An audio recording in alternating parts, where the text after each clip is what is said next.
বন্ধুরা, কেমন আছো সবাই? আশা করছি সবাই খুব ভালো আছো।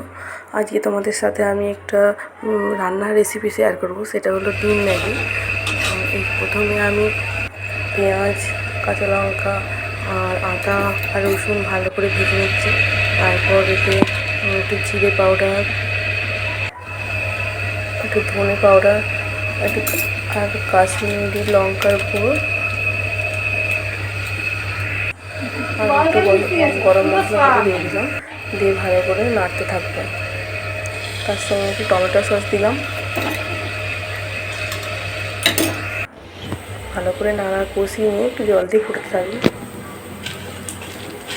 ফোটানো হয়ে গেলে দুটো ম্যাগি ওতে দিয়ে দেবো। এবার যখন ম্যাগিটা একটু সেদ্ধ হয়ে আসবে 70% মতন, তখন কাঁচা ডিম তার মধ্যে দিয়ে দেবো। দেওয়া হয়ে গেলে একটুখানি চাপা দিয়ে রেখে দেবো। তার ফুটলে ডিম ম্যাগি তৈরি। কেমন হয়েছে বলো?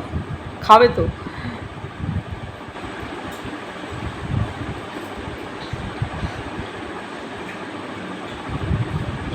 কেমন হয়েছে?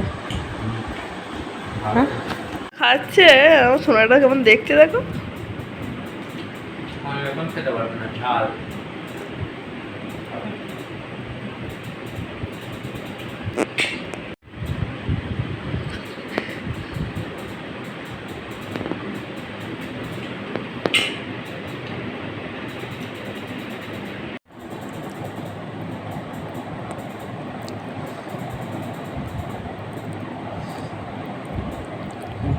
ডিমটা কেন খাই ঝাল খেতে জানে কে? ঝাল খাওয়া